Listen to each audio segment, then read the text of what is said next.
Olá, sejam todos bem-vindos a mais um episódio do podcast Boleiros de Humanas, um programa Podercast, a divisão de podcasts do jornal digital Poder 360. Como sempre, eu sou Miguel Galute Rodrigues. Estou aqui hoje com os meus co-apresentadores, diretamente de São Paulo, João Galute Rodrigues, diretamente de Toronto, no Canadá, Guilherme Ribeiro Paturi. E também para este episódio estamos com um convidado especial, ex-colaborador do jornal digital Poder 360 e um caro amigo, Juan Ignácio Pérez, diretamente de Montevidéu, no Uruguai. Vamos começar com o Guilherme Ribeiro Paturi. Gui, como é que você está sentindo hoje, nessa nossa 8ª gravação do podcast Boleiros de Humanas? Boa tarde, Miguel. Boa tarde, João. Boa tarde, Rony. Um prazer enorme estar com vocês aqui hoje. E muita boa tarde para você, cara ouvinte, seja lá de onde você nos está escutando nesse mundo mundial. E vamos para essa. Boa tarde, Miguel. Boa tarde, Gui. Boa tarde, Rony. É uma honra ter você aqui hoje com a gente. E boa tarde, caro ouvinte. Vamos mais para mais uma aí. Hoje que o assunto é muito interessante e, de novo, voltamos com futebol. Ainda bem, graças a Deus. É isso mesmo. E agora eu vou chamar o nosso hermano, o meu amigo.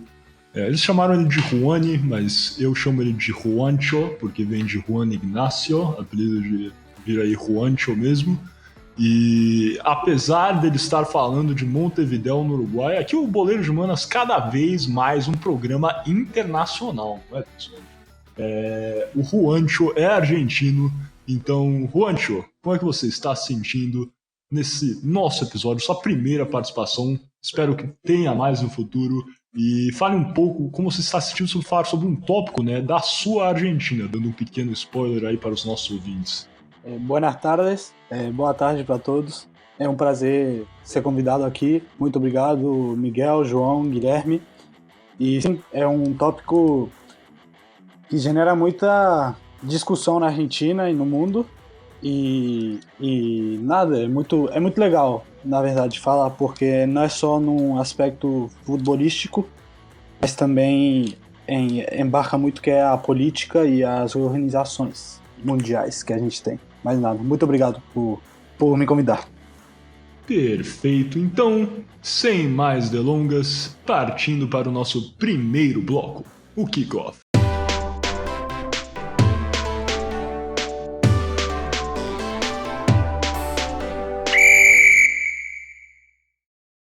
Olá, sejam bem-vindos então para o nosso Kickoff. Lembrando que você está ouvindo o podcast Boleiros de Humanas, um programa Podercast, a divisão de podcasts do jornal digital Poder 360. E de pronto, como vocês já viram no nosso card, a gente falou um pouquinho no começo, o nosso querido Juan deu uma pequena apresentação sobre a importância desse tópico que nós vamos falar hoje, que vem a ser a Copa de 1978, disputada na Argentina, época em que a Argentina era comandada por uma junta militar. No nosso kickoff, nós vamos falar um pouquinho sobre os preparativos para a Copa, né? Imagino, como vocês devem saber, na verdade, né, esses torneios, eventos esportivos são escolhidos com tamanha, as sedes, né, são escolhidos com uma grande antecedência, né? Como já falamos no nosso episódio sobre as Olimpíadas de Berlim, as Olimpíadas nazistas, né? Onde o regime de Hitler herdou as Olimpíadas, não foi diferente no caso da Copa de 78 na Argentina. Mas até chegarmos nesse ponto, acho que é importante entender um pouco do panorama político nacional na Argentina na época. Eu aqui, que não sou argentino, Juan, você está mais convidado a me interromper se sentir que eu estiver cometendo alguma gafe aqui para a história do seu país. Mas creio que, como é só um panorama, não vamos fugir disso. Acho que é impossível, né, debater a história, o panorama político da Argentina sem tocar na figura do Juan Domingo Perón. E essa figura, né, do homem forte, que serviu de presidente por 3 mandatos, ministro da guerra, secretário do Trabalho e Segurança Social, acho que ele começa a ganhar proeminência, né, importância nos anos 40, e onde ele se torna de fato o secretário do Trabalho e Segurança Social. Mas o crescimento de Perón acontece, na verdade, embutido numa série de golpes que marcaram o século XX na Argentina. Uma série de golpes, né, semelhante a um país tropical que eu conheço, onde o século XX foi marcado também por um período conturbado de golpes políticos. Mas o golpe a qual nós estamos nos referindo ocorreu em junho de 1943, onde o GOU, ou Grupo de Oficiais Unidos, destituíram o presidente Ramon Castilho, tendo esse grupo, né, liderado o país de 1943 até 1945, assim, nesse finalzinho, né, da Segunda Guerra Mundial. É importante salientar aqui que em 1930 já havia ocorrido outro golpe, né, com o general Félix Uriburu, desculpa se a minha pronúncia não estiver corretíssima, mas creio que é isso, Uriburu, grande figura, né, bastante conhecida na história da América Latina. E houve, né, em 1930, então, a instauração de um regime que ficou conhecido depois como a Década Ínfame, que ficou marcado, dentre outras coisas, por um grande êxodo rural. A Argentina, que ainda era um país um pouco agrícola, passou a ter uma industrialização maior durante esse período, mas também ficou marcado distintivamente pela supressão econômica devido à Grande Depressão, principalmente no início, né, de 1930, quando ocorreu este grave desastre econômico. Neste contexto, então, Perón, em 1943, com a entrada deste novo regime do Grupo de Oficiais Unidos, que era, na verdade, um grupo secreto dentro do exército argentino de nacionalistas extremos, Perón, que era um militar, foi nomeado secretário do Trabalho e Segurança Social. E ele rapidamente, então, instaurou uma política de proteção aos trabalhadores. E isso incluiu decretos que criaram tribunais trabalhistas na Argentina, criação de hospitais específicos para trabalhadores da construção civil, como, por exemplo, os trabalhadores das linhas férreas argentinas, assim, criando um tempo de atendimento mais rápido para os trabalhadores dessa área, que é bastante propensa a acidente de trabalho, na verdade. O Perón também foi responsável por a extensão das verbas rescisórias a todos os trabalhadores, a extensão de benefícios da aposentadoria e a criação de escolas técnicas para o aperfeiçoamento dos trabalhadores. Nesse contexto, o Perón, que já era bastante popular, em 1944 foi nomeado ministro da Guerra pelo presidente Edelmiro Julián Farel, que era um dos presidentes que governou durante esse período do Grupo dos Oficiais Unidos. E já com bastante prominência, no mesmo ano, tornou-se vice-presidente de Edelmiro Farel. Assim, acumulou duas funções. Já dava para perceber como Perón, que era uma figura querida no meio dos sindicalistas, dos trabalhadores, por ter dado todos esses direitos, extensão de verbas, criação de hospitais, escolas, ele foi ganhando cada vez mais importância, tornando-se não somente ministro da Guerra, numa época, né, durante esse período bastante bélico no mundo, onde a Argentina, inclusive, foi forçada, apesar de ter algumas inclinações com os países do eixo, foi forçada a declarar guerra a Hitler e ao Japão, aos países do eixo, por uma pressão externa dos Estados Unidos. Era importante, né? O Perón, por ser o ministro da Guerra, era uma figura importante e depois ainda se tornou vice-presidente, uma espécie de super poder, né? Um super ministro no governo dos grupos dos oficiais unidos. No mais, após o término da guerra, em 1945, houve a extinção do governo dos oficiais unidos e, sendo esse grupo destituído, havia uma pressão pela volta de Perón, dessa vez como presidente, onde várias forças políticas entraram e talvez sendo uma das mais fortes a força dos sindicalistas, né, onde houve, em 1946, a marcha dos sindicalistas pedindo, na verdade, a volta do governo, onde a força principal, na verdade, né, era o Juan Domingo Perón, um indivíduo que, como já vimos aqui, tinha ajudado bastante, né, não vamos entrar aqui no mérito, mas no mínimo nesse quesito superficial, assim como foi a figura do Getúlio Vargas no Brasil, na criação de direitos para os trabalhadores na Argentina.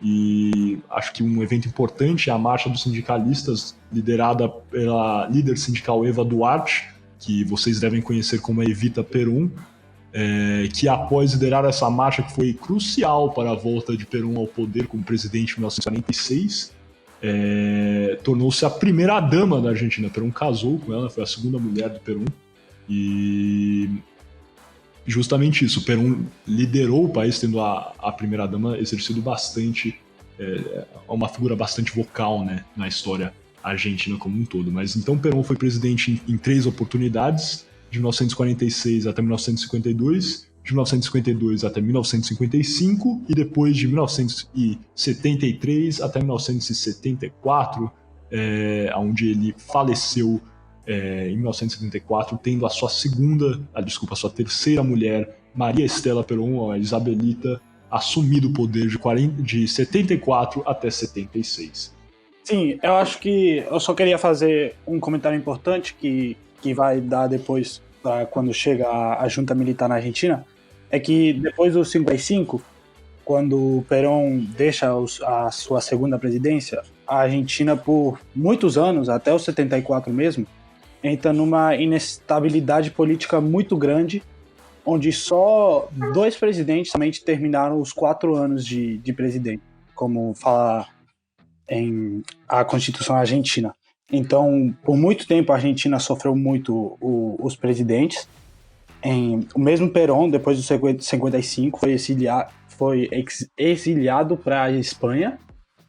E ele só voltou em 1972, e aí é quando ele ganha de novo em 73, que volta um pouco todo mundo achava que ia voltar um pouco à estabilidade política, mas depois da sua morte, como você mencionou, começa de novo toda essa... que as pessoas não sabiam o que ia acontecer, mas por 20 anos... Exato, por 20 anos, desde a segunda presidência do Perón, teve um problema político na Argentina muito grande mesmo. De fato, eu acho que é semelhante até, eu fiz a comparação com Getúlio Vargas no Brasil, acho que eles se assemelham até mais do que só nessa visão trabalhista. Acho que o Gui também, que é um grande, assim, no mínimo, leitor dos trabalhos de Getúlio Vargas e até do Perón também vai concordar que eles eram figuras de homens fortes, etc., mas os dois países atravessavam períodos conturbados e eles meio que sedimentaram, não entrando assim no mérito das suas políticas e nem mesmo de algumas das acusações feitas contra eles. Eu acho que eles, talvez até por essa figura de serem homens fortes, assim, políticos, ajudaram no mínimo a dar uma sedimentada nesse quesito, porque a Argentina e o Brasil, como a grande maioria, né, dos países latino-americanos nesse período, no início, na primeira metade, né, do século XX, passavam por um período político bastante conturbado, e o Perón e o Getúlio Vargas até foram importantes nesse quesito, né? Eles antecederam períodos conturbados e também, antes deles, vieram também outros períodos conturbados. Acho que, por mais que eles temos que criticá-los e assim, temos há bastante literatura nesse assunto, eles foram, no mínimo, abrem aspas aqui, importantes nesse quesito, né? Concorda, Gui? Concordo. E os dois também se assemelham por terem sido, em um momento, uma espécie... No Perón, um pouco mesmo. O Perón participou de uma ditadura, mas digamos que os dois participaram de uma ditadura. O Vargas, obviamente, como sabemos, foi o ditador do Estado Novo. O Miguel discursou aí muito bem antes. O Perón participou de uma ditadura argentina. E os dois também foram a ser presidentes eleitos depois. Então tem essa outra similaridade também, mas eu concordo 100%, Miguel. Você tem que... não tem que, mas você pode fazer um paralelo muito grande entre a figura do Getúlio Vargas no Brasil e do Juan Domingo Perón na Argentina. Perfeito. Então agora, como o Juan já abriu aqui, né, com a morte do Perón, entra então a sua terceira mulher, a Maria Estela Perón, a Isabelita, como presidente da Argentina, a primeira presidente argentina da história. Sabiam dessa? Para quem não sabe, inclusive a Isabelita é viva até hoje, né? Ela mora na Argentina, na Espanha, e ela tem essa alcunha de ser a primeira presidente argentina da história. Mas enfim, com a morte de seu marido, Isabelita assume o poder em 1974, governando até o dia 24 de março de 76, quando houve outro golpe militar e assume a junta militar que governou a Argentina até o ano de 1983, assim também, né, tendo o período da Copa do Mundo de 78, bem como os preparativos, né, no ano de 76 até 77 e o ano de 78 do Mundial de Futebol na Argentina em 78, todo então governado majoritariamente, né, nesse período de preparativos pela junta militar. Assim a gente entendeu aqui, né, o contexto geral, histórico e político da Argentina como um todo, aí, inclusive até um pouquinho do contexto social e econômico, né? Eu falei aqui sobre a Grande Depressão, como isso foi importante, a década ínfame, como houve um país que era um pouco agrícola, o êxodo rural foi bastante importante, houve uma industrialização onde nesse período, né, antes do golpe de 43, onde a industrialização do país até excedeu, né, a indústria excedeu em termos de importância política a exportação agrícola do país na época. Mas então, passando a entender qual foi o impacto de tudo isso na Copa do Mundo de 78. Como havia falado anteriormente, assim como ocorreu nas Olimpíadas de Berlim, que já conversamos aqui, creio que foi no 5º episódio do podcast Boleiro de Humanas, a Copa do Mundo de 78 foi escolhida com bastante antecedência. Então, mesmo tendo esses períodos conturbados e, né, a instauração da ditadura militar em 76, a Copa do Mundo já havia sido escolhida, né, a sede teria sido escolhida em 1966, mais especificamente no dia 6 de julho, no 35º Congresso da FIFA, sediado em Londres, onde a entidade, né, escolheu a Argentina como sede de seu evento. Anteriormente, aliás, inclusive até hoje em dia, né, eles escolhem, né, a FIFA, a entidade escolhe a sede com bastante antecedência e depois, em congressos no futuro, confirmam a sede com uma série de quesitos de preparação, de contexto social, político, e fazem essa análise. E não foi diferente no caso da Copa de 78, sendo essa escolhida em 66, né, 12 anos antes da Copa ser sediada de fato, do pontapé inicial. E assim, a confirmação ocorreu 8 anos depois, após o fim da Copa do Mundo da Alemanha Ocidental em 74. A entidade, então, confirmou o país como sede, não houve essa passagem da tocha, né, entre aspas aqui, da Alemanha Ocidental para a Argentina, no momento, como o Juancho aqui, nosso querido Juancho, já descreveu, era bastante conturbado, né, por mais que a Argentina já havia sido escolhida, né, como a sede num período conturbado, né? O Juan aqui já falou, depois do exílio de Perón, foi um período bastante nebuloso na política argentina, porém em 74 talvez seja até um pouco mais, né? Que é o período que antecedeu o golpe de 76 e também era um período, assim, em julho, né? Julho de 74, me desculpa, na verdade, era justamente o período após a morte do Juan Domingo Perón.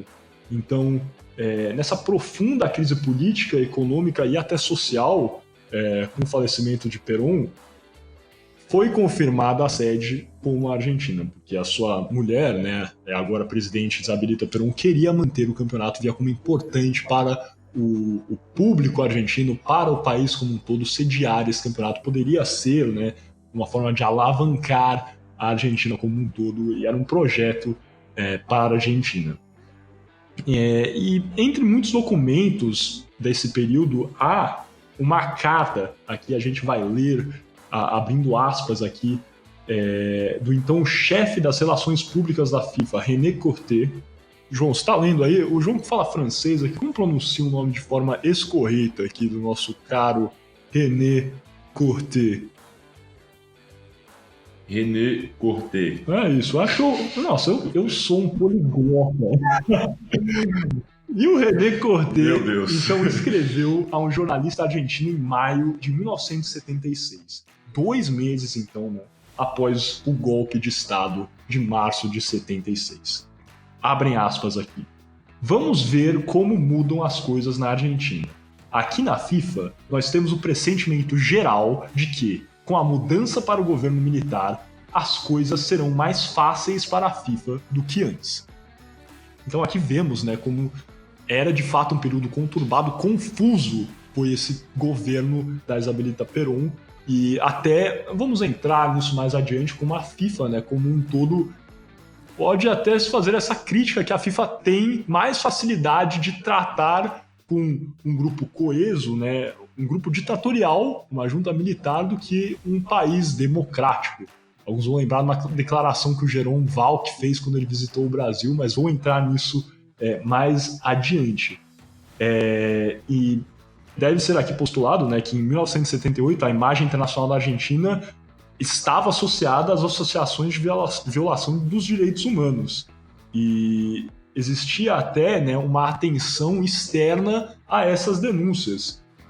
Como há de se esperar, muitas eram provenientes da Europa, de países como a França, a Alemanha ocidental, e partiam de grupos progressistas de esquerda, de entidades internacionais não governamentais, né, grupos não governamentais como a Anistia Internacional.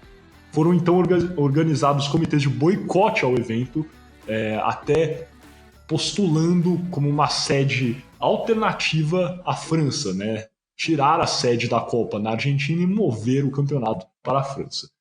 No entanto, como agora já se sabe, a Copa ocorreu e o Mundial ocorreu quando o regime, né, a junta militar, se concentrava em medidas de reestruturação nacional, já que as consequências da política econômica ainda não eram visíveis. A Argentina ainda estava num período de bastante atrofiamento, né, econômico, e então era um período de crise real dentro da Argentina.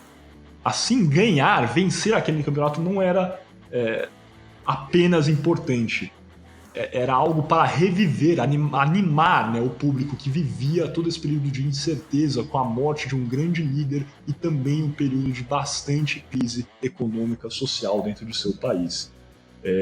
Como país sede, então, os militares puderam utilizar a própria organização do evento como propaganda a seu favor, respondendo a acusações e os questionamentos provenientes do exterior. A gente viu isso aqui no episódio da Olimpíada de Berlim, acho que tem vários paralelos que nós podemos fazer aqui, onde o Hitler, então, né, tomou, com a ajuda de seu secretário Joseph Goebbels, a Olimpíada como uma forma de alavancar a popularidade do regime nazista, demonstrar que o regime nazista, na verdade, não era aquilo que os ataques exteriores estavam dizendo que era, que não existia toda essa violação, né, dos direitos humanos, e que, na verdade, o regime era legítimo. E o mesmo foi feito pela Argentina, né, em 1978. E para citar aqui, abrindo aspas novamente e fechar, depois vou abrir aqui para os comentários do Juan, do João, do Gui, vou abrir aspas aqui com uma citação de Diego Roldán, um historiador argentino, sobre o contexto da Copa de 78. Abrem aspas. Nesse contexto autoritário, as atribuições de sentidos sobre as práticas futebolísticas foram uma arena de disputa.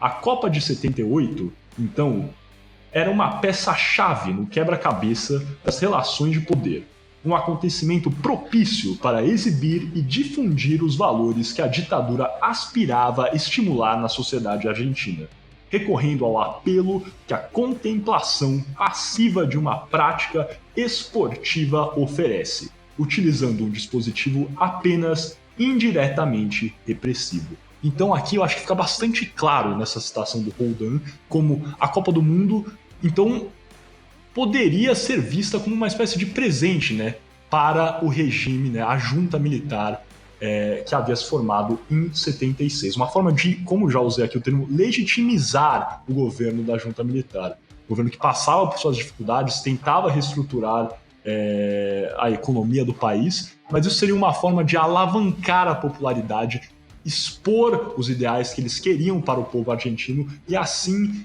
tornar o povo argentino talvez um pouco mais submisso, né? O Roldan usa aqui indiretamente repressivo, uma forma de repressão indireta, né? Uma forma que o governo poderia utilizar esse evento para levantar os ânimos dos argentinos, mas também encurralar o seu povo dentro de um curral que eles gostariam de ter de submissão do povo argentino. É isso mesmo, Gui, Juan, João, algum comentário? Sim, eu queria ir um pouco mais específico, se eu puder, que a junta militar cria um ente, que o nome em espanhol é el Ente Autárquico del Mundial del 78. Eu vou chamar ele de ente porque é muito complicado, mas essa criação desse ente, eles eram que estavam organizando o Mundial realmente. Obviamente tinha ministro de seguridade, de economia, de todo o governo argentino, mas eles também faziam a propaganda, eles faziam tudo isso para o Mundial. E como o Miguel mencionou, que os países europeus começaram a fazer em comitês de boicote da Copa, o ente tentou, de alguma forma, criar uma luta contra esse comitê de boicote. E aí, eu rio muito quando eu vejo essas coisas, porque o ente saía com... Nos meios de comunicação, saía com umas coisas que falava, por exemplo, a Argentina é toda a verdade, outras coisas falando que a Argentina são os direitos humanos. E é muito hipócrita, né, vendo agora, e mesmo assim nesse momento, porque muitas pessoas sabiam o que estava acontecendo na Argentina, e eles tinham não sei, um pouco, tipo, a cara de falar essas coisas, mesmo assim, tudo isso acontecendo no país. Era só isso que eu queria botar mais específico. Não, sim, perfeita a sua colocação, eu não tinha tocado, de fato, né, nesse ente, essa entidade criada pelo governo, né, a ajuda militar, para organizar. E especificamente você tocou aí, né, na importância da propaganda. O João, né, nosso publicitário aqui, acho que vai saber mais do que qualquer um a importância para esses governos autoritários, ditatoriais, que vedar, né, qualquer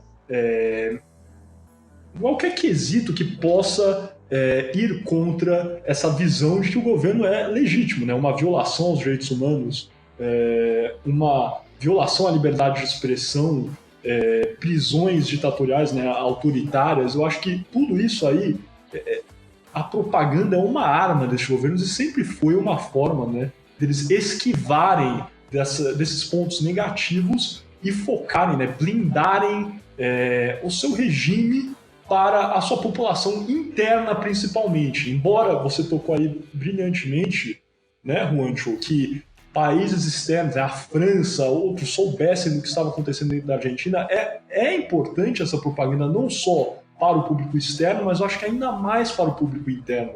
Porque esses países criando essa censura e esse ambiente, tendo, né, ao seu favor a população interna, tudo fica mais fácil para eles. Eu acho que a Copa do Mundo foi brilhante para a junta militar nesse assunto, né? Como o Roldan aí tocou, era uma forma de indiretamente reprimir os argentinos. Eu acho que era justamente isso, uma forma de tornar os argentinos mais submissos a esse governo novo, e a propaganda, né, do ente que você citou aí foi, assim, importantíssima nesse assunto. Miguel, só um adendo, eu acho que a gente pode ver muito isso em alguns episódios que a gente já tratou aqui no Boleiros de Humanas, inclusive, como foi o episódio de Berlim, dos Jogos Olímpicos de Berlim, com as propagandas, da utilização dos jogos como uma propaganda pró-nazismo para divulgar de uma forma positiva, né, esse novo regime Hitler para o mundo. E também mais atrás com a Volata e Mussolini, onde a Volata, para quem não escutou o episódio da Volata, vale a pena ir conferir. A Volata foi um esporte que Mussolini acolheu, né, que foi inventado pelo regime Mussolini também tinha um efeito de ocupar os trabalhadores nos seus tempos livres, para eles não ficarem desocupados e provavelmente pensarem em fazerem greves ou revoltas contra as fábricas, etc. Justamente isso, era a chamada era a tática do dopo lavoro, né, que era ocupar os trabalhadores depois do trabalho, né, depois do lavoro, para que eles não se revoltassem e acabassem com o regime. Exatamente. Mas é isso mesmo, acho que aqui no Boleiro de Humanas a gente sempre vai ter essas conexões, eu já fiz algumas também com o episódio de Berlim, o João aqui fez outra brilhante também com o episódio da Volar. E feito essas colocações, já estamos aqui nos excedendo em muito o tempo que teríamos para esse nosso primeiro bloco, mas achei importantíssimo fazer essa análise, esse panorama e o Juancho com as suas colocações perfeitas. Então aqui vamos passar para o nosso segundo bloco, sem mais delongas, o Toco e Me Voe, onde vamos falar sobre a Copa de 78 em si. Vamos lá.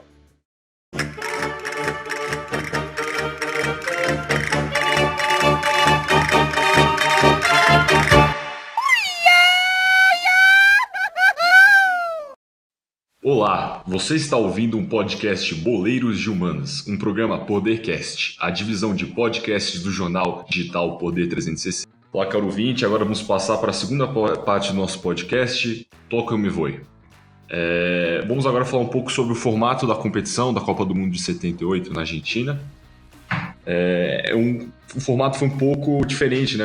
Bem diferente do que o formato que estamos acostumados nos dias atuais. Então, o torneio foi organizado, digamos, em 3 fases. 16 equipes participavam e foram divididas em 4 grupos de 4 seleções cada. Até aí, normal, claro. Obviamente, são grupos menos grupos que hoje. Mas 4 equipes de cada grupo jogaram entre si, com vitória valendo 2 pontos cada e o empate 1 ponto. Hoje em dia, uma vitória vale 3. Os 2 primeiros colocados de cada grupo, então, se classificavam para a segunda fase. Nessa fase, os 8 seleções classificadas desses 4 grupos foram separados em 2 grupos, Grupo A e Grupo B. E, novamente, essas 4 equipes se enfrentavam dentro de seus grupos. Os 2 primeiros colocados de cada grupo, do Grupo A e do Grupo B, então se enfrentariam na grande final, e os segundos colocados disputariam o terceiro lugar dessa Copa. Vamos lá, agora para os resultados da competição. O resultado do grupo 1 classificado foi a seleção italiana com 6 pontos e o segundo colocado a Argentina com 4 pontos. Já no grupo 2 dessa primeira fase, a Polônia foi o primeiro colocado com 5 pontos e a Alemanha Ocidental, segundo colocada, com 4 pontos. No grupo 3 da primeira fase, a Áustria foi a primeira colocada com 4 pontos e o Brasil em segundo com 4 pontos.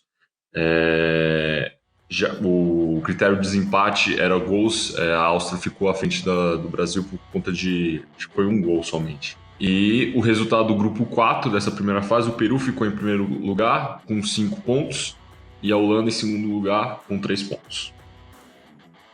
Na fase subsequente, né, formaram os 2 primeiros colocados de cada grupo.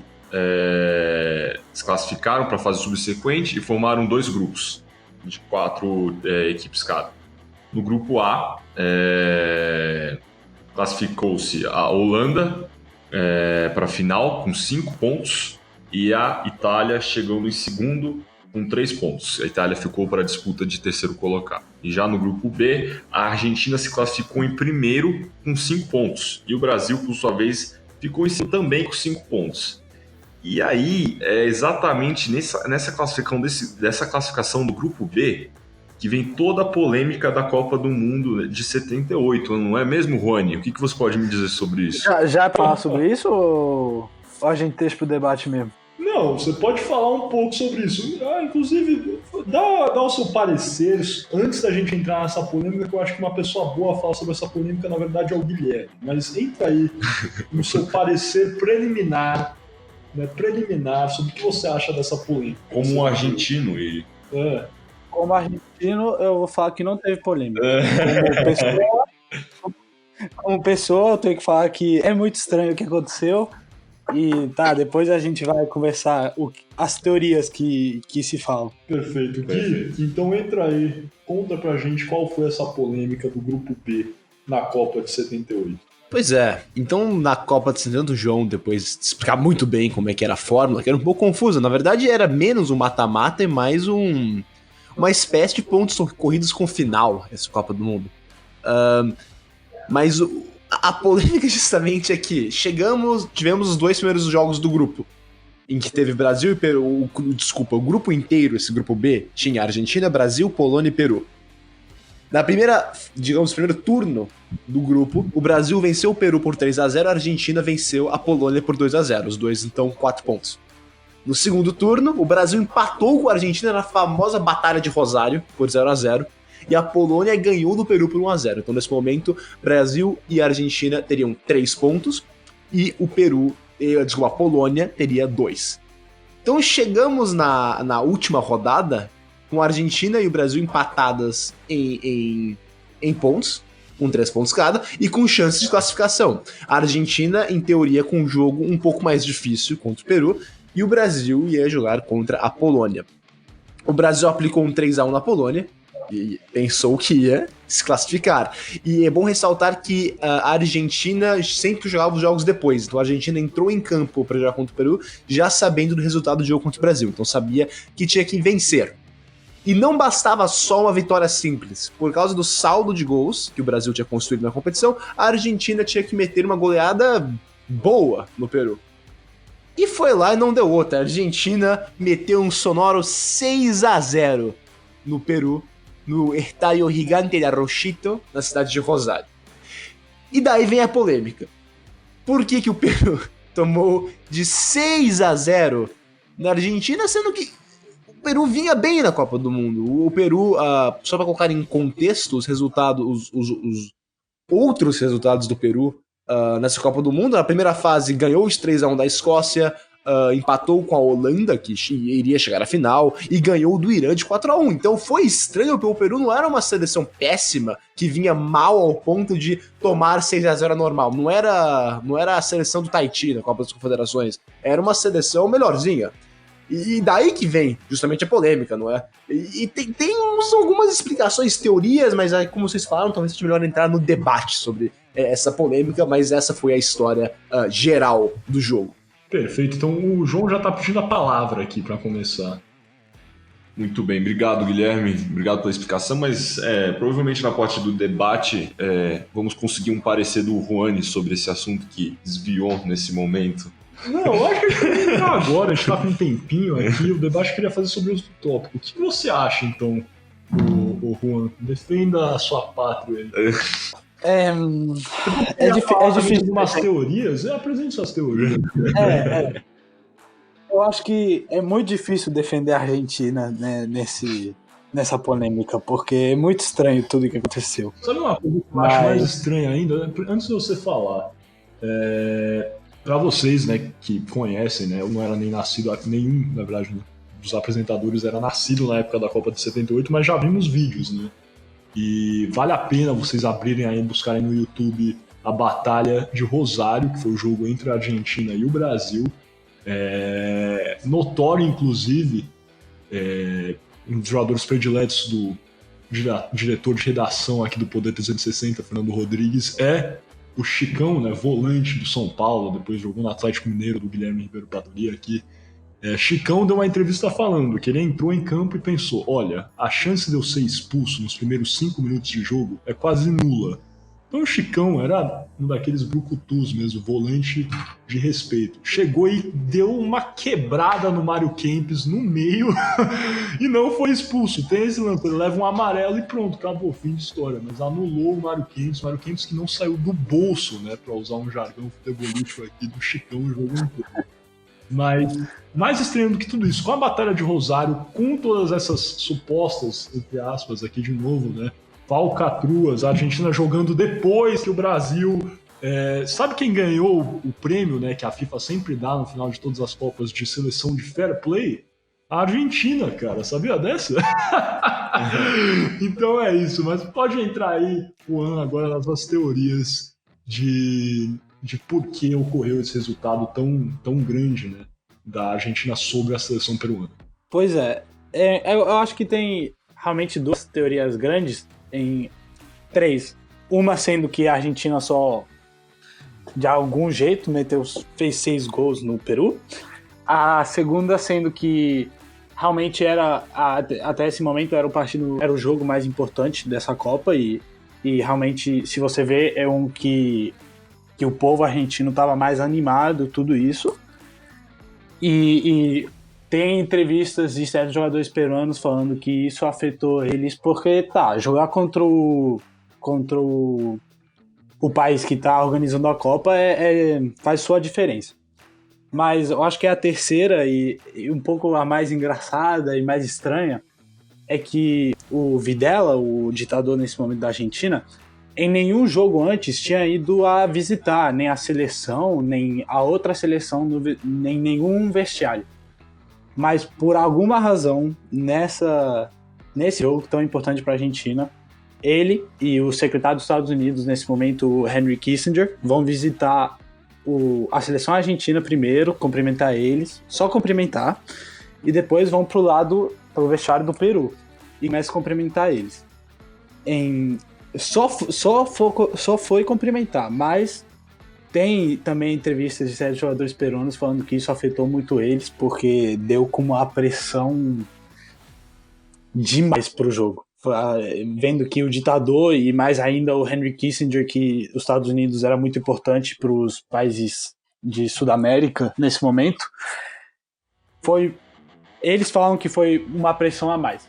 Ninguém sabe a história verdadeira. Os jogadores argentinos falam que eles ganharam o jogo bem, goleando, e o Peru quase nem teve chance. E os peruanos falam outra coisa. E aí entra em outra discussão de quem tá certo e quem não, que acho que a gente nunca realmente vai saber. Sim, só pra eu... Juan, desculpa, só pra eu corrigir uma coisa que eu falei, na verdade. Eu falei que o Peru vinha bem na Copa do Mundo, mas vou retirar, na verdade. O Peru... Sério, o Peru jogou bem a primeira fase, como eu falei, ganhou da Escócia, não é nenhum grande time. E do Irã, que também não é nenhum grande time. Empatou com a Holanda, isso é um bom resultado, eu diria. A Holanda chegou na final. Mas até eu falei isso, nessa segunda fase o Peru não vinha tão bem. Tomou um 3-0 do Brasil, que também é uma... Eu não acho que é goleada, mas alguns diriam que é uma goleada. Perdeu para a Polônia, que é um absurdo, e depois tomou essa goleada da Argentina. Então, até começou bem a Copa, mas vou consertar meu comentário e dizer que a segunda fase não foi tão boa para o Peru. O João tá aqui pedindo a palavra, então, João, para finalizar esse nosso docu que a gente já tá se excedendo aqui. Sim, com certeza. Então, pessoal, vamos voltar aqui, vamos falar um pouco dessa final entre a Argentina e Holanda. Na final, a Argentina abriu o placar, né, aos 38 minutos com um gol do artilheiro Mário Alberto Kempes. E no finalzinho do jogo, o holandês Dick Nanning empatou o jogo. Nisso, a partida acabou indo para a prorrogação, nesse 1-1. E na prorrogação, Mário Kempes marcou mais uma vez, fazendo 2-1. E no segundo tempo da prorrogação, o contra Ricardo Bertoni marcou o último gol da partida, formalizando o 3-1 e o título argentino. Para isso, na competição, no final da competição, a artilharia ficava com Mário Kempes, com 6 gols, seguido por Robert Hensenbrink, acho que é assim que se fala, não sei se estou com a pronúncia certa, com 5 gols, e Teófilo Kubula, do Peru, com 5 gols em terceiro lugar.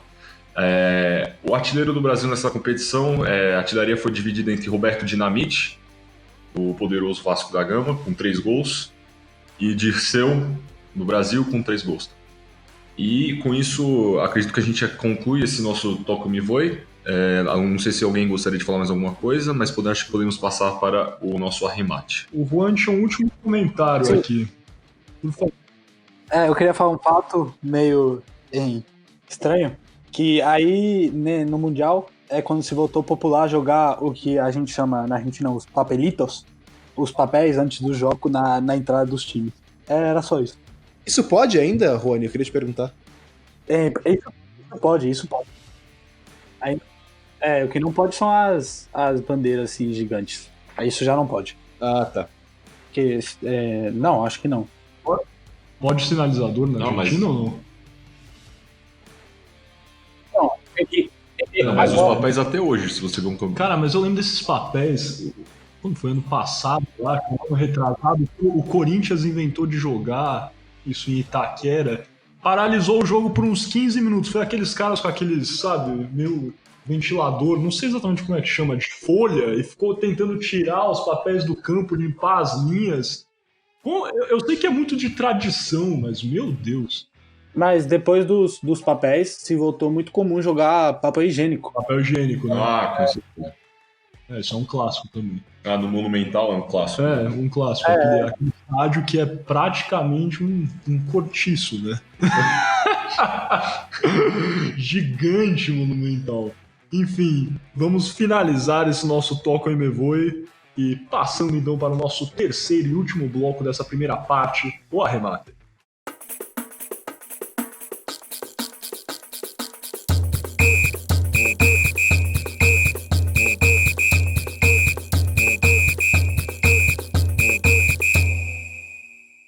Bem-vindos de volta, voltando agora para o nosso terceiro e último bloco dessa primeira parte do podcast Boleiros de Humanas, o Arremate. Lembrando que você está ouvindo o podcast Boleiros de Humanas, um programa Podercast, a divisão de podcasts do jornal digital Poder 360. E agora, nesse último bloco, vamos falar um pouquinho sobre o revisionismo histórico da Copa e como essa Copa é vista pela Argentina em geral, olhando para trás, é claro.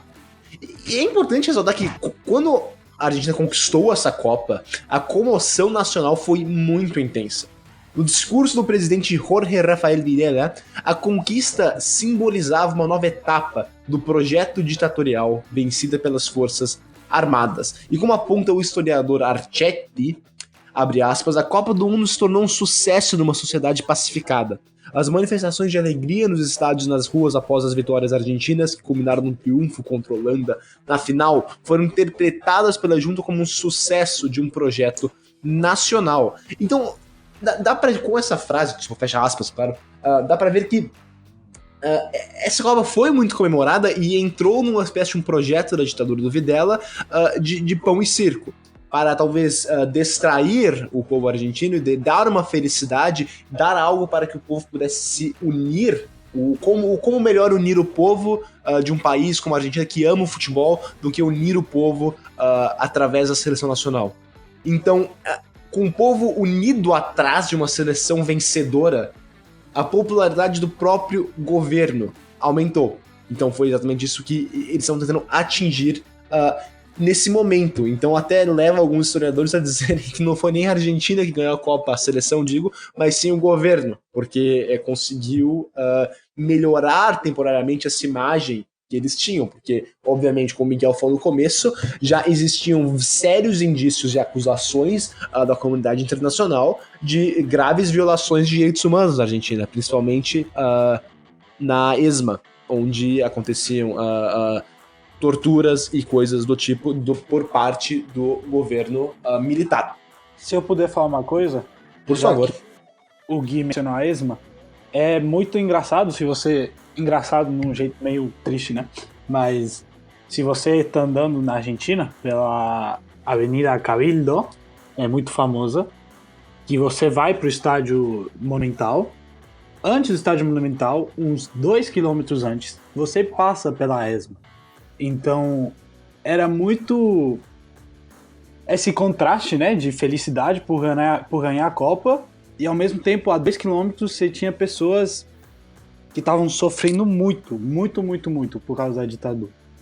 E de algum jeito é muito, tipo, hipócrita, assim, que tão perto da felicidade também tava a tristeza, né, de muitas pessoas e famílias. Sim, e antes de voltar, claro, é uma colocação perfeita sua, né? Só, Juan, obrigado.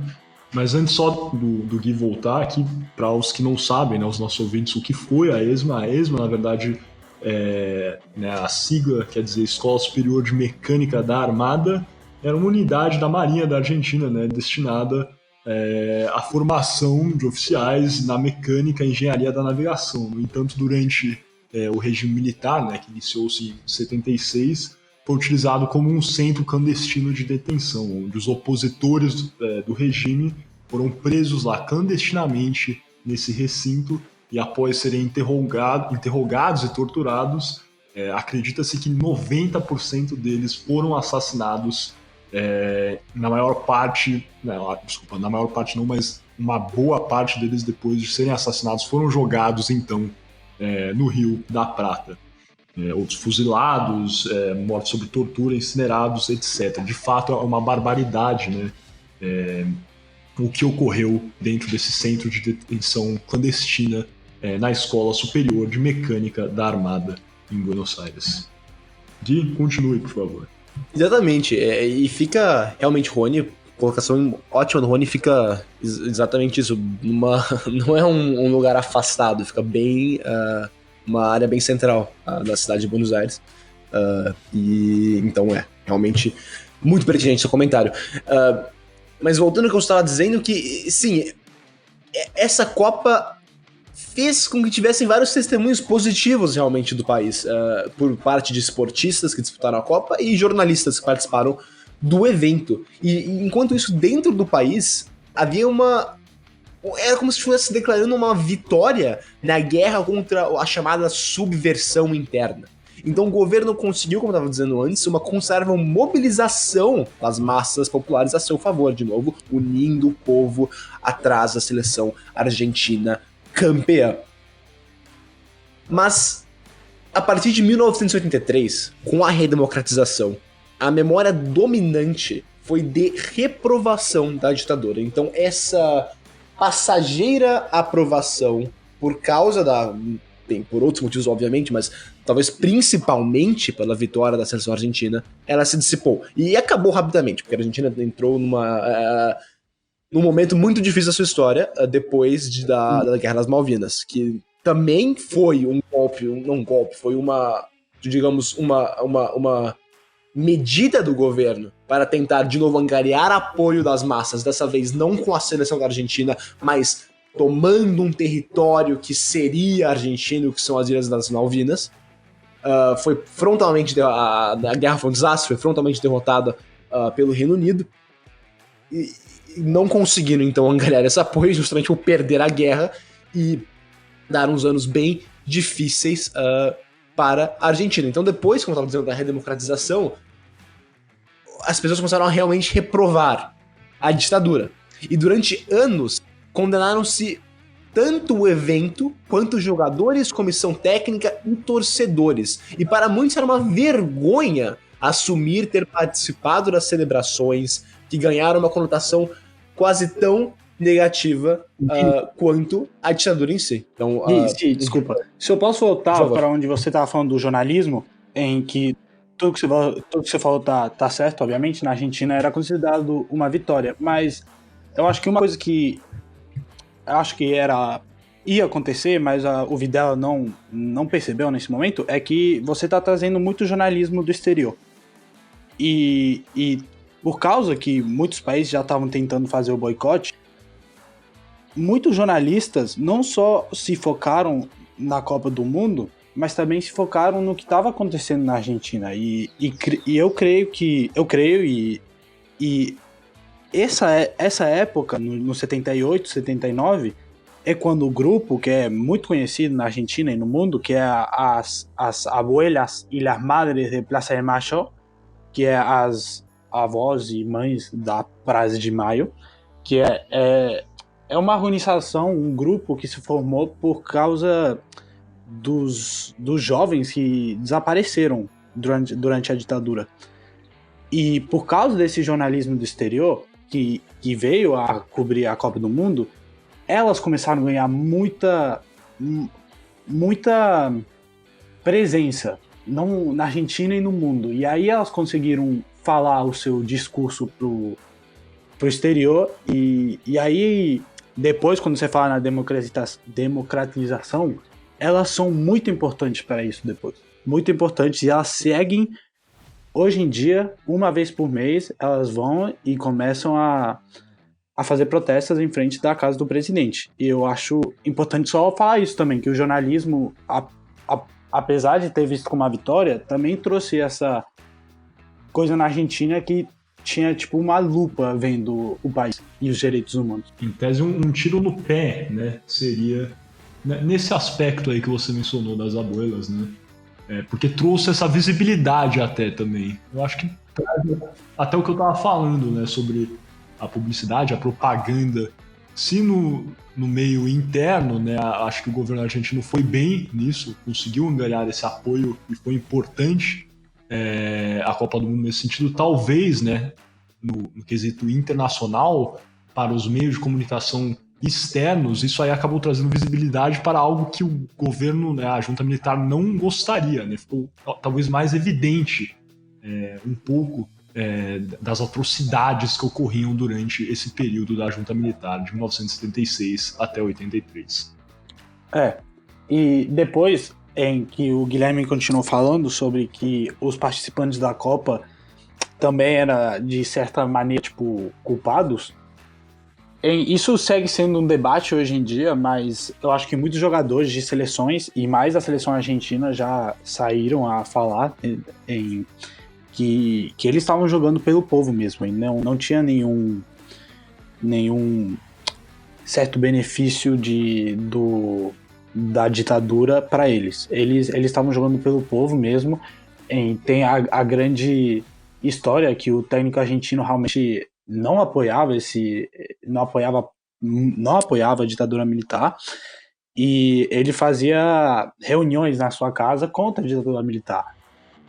Então, pelo menos na Argentina, tem muita gente que fala que os jogadores não eram parte disso, e eles continuam falando até hoje em dia. Também tem muitos jogadores de seleções que vieram para a Argentina que realmente não queriam vir, mas por causa que é o trabalho, né? Jogar futebol também é um trabalho, eles tinham que vir e tinham que saber que eles estavam jogando num contexto que não era bonito para a Argentina nem para o mundo. Exatamente, eu só queria... Belo comentário, Rony, eu só queria contextualizar o que você falou das abuelas e las madres de la Plaza de Mayo, que, diferentemente da ditadura no Brasil, a ditadura militar na Argentina, desculpa, teve um caráter muito grande de tráfico de crianças e de sequestro, que não aconteceu muito no Brasil. Então tem essa diferença bem forte das duas ditaduras. Se nossos ouvintes talvez porventura estiverem um pouco confusos, é por isso. Na Argentina tivemos muitas crianças, na verdade, que foram realmente, como o Rony falou muito bem, que foram sequestradas pelo governo militar, e que levou a esse grupo, das abuelas e las madres, a protestarem, a pedirem respostas de onde estariam os desaparecidos. Alguns...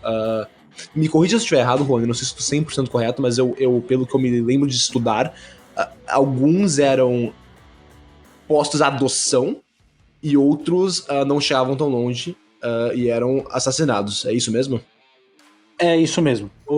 Acho que mais comum hoje em dia, pelo menos que você vê nas notícias, é as pessoas que foram adotadas e conseguem encontrar a sua mãe e seus pais. Mas sim, você está correto. Bem, então isso, só para dar então, essa contextualizada no que seria esse grupo e de por que existe. Então, porque na Argentina aconteceu na ditadura muitos sequestros e desaparecimentos de crianças e adolescentes.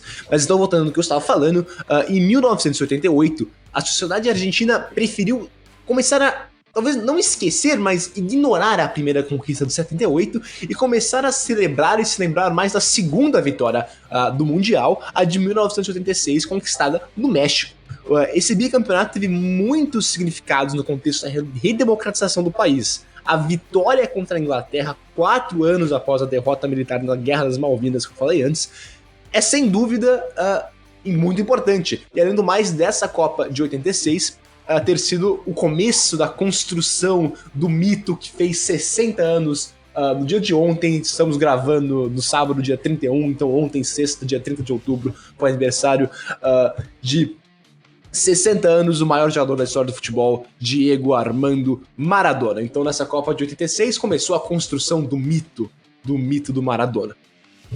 Mas em 1998, então 10 anos pra frente, no aniversário de 20 anos da conquista da Copa de 78, o país vivia, como o Miguel explicou muito bem no começo, um período de silêncio em relação ao seu passado recente, que, como eu disse antes, também incluía os próprios festejos da primeira Copa. Então era talvez ignorada, não tão comemorada como a Copa de 86. E a década de 2000 foi de importantes e intensas mudanças na sociedade argentina. Com o esgotamento do modelo neoliberal e da década presidencial de Carlos Menem, que governou o país de 89 a 99, a Argentina enfrentou e entrou numa gravíssima crise nos anos de 99 e 2000, e principalmente 2001. Chegou a um momento que a Argentina teve 5 presidentes em uma só semana. Então a Argentina vivia um momento de grave crise social, política e econômica. E manifestações com gritos de que se vayan todos, ou em português, que se vão, que todos se vão, que todos se retirem do governo, ou seja, os argentinos queriam que todos que estivessem no governo se retirassem pelo fracasso total que o país enfrentava no começo dos anos 2000. Então isso representava realmente a insatisfação da população e a possibilidade de talvez repensar as últimas décadas e suas consequências. E foi nesse ambiente do que se vayan todos, de que todos os políticos que serviam em Buenos Aires eram talvez corruptos, não estavam fazendo o melhor para a Argentina. Foi nesse contexto que tivemos a eleição de Néstor Kirchner em 2003, que substituiu o presidente Fernando de la Rúa, que não conseguiu, como eu disse antes, completar o seu mandato.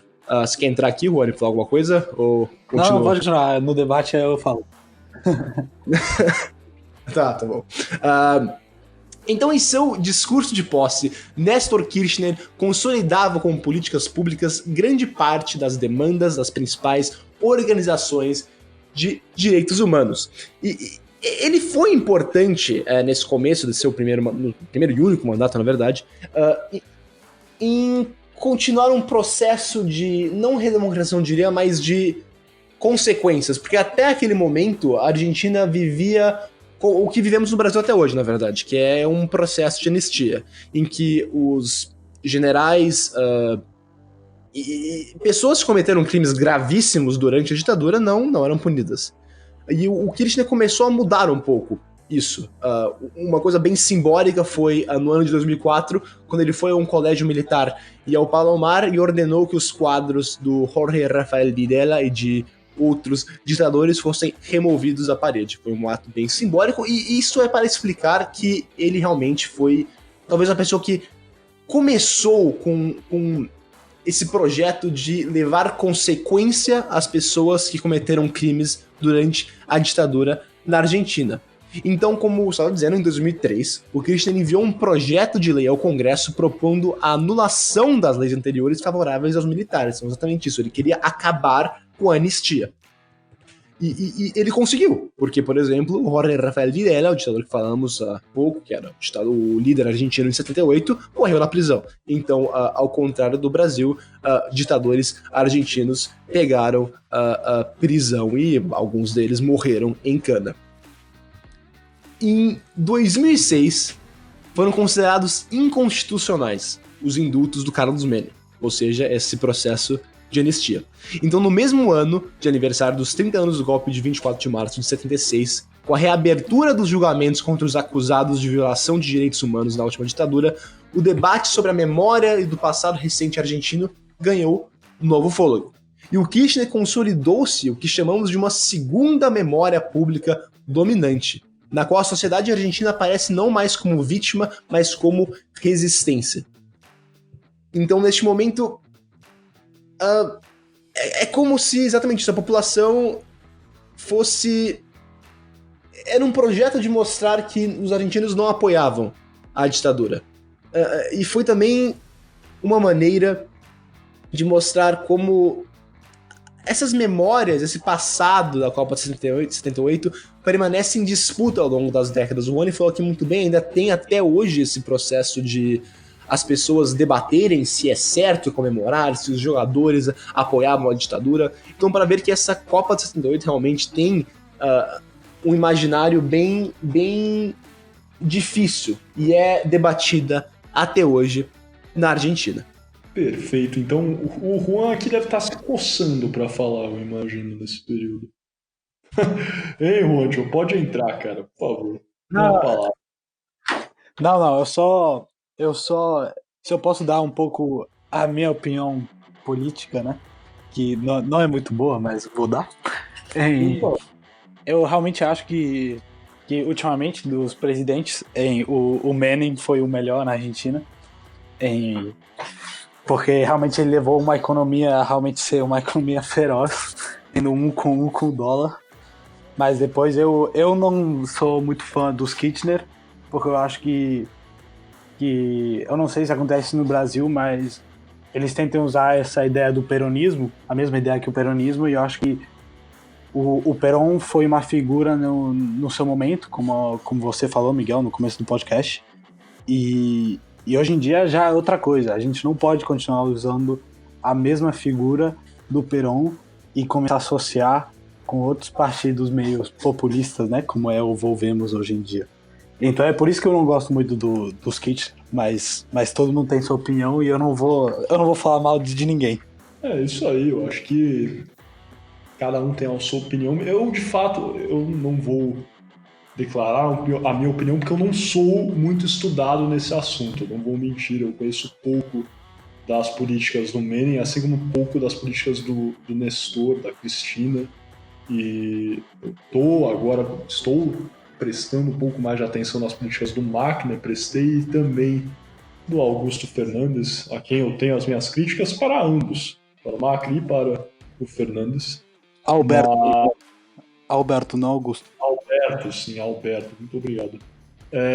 Mas eu acho que é um contexto complicado. Eu acho que o Brasil, assim como a Argentina, sempre andam, de certa forma, de mãos dadas, né?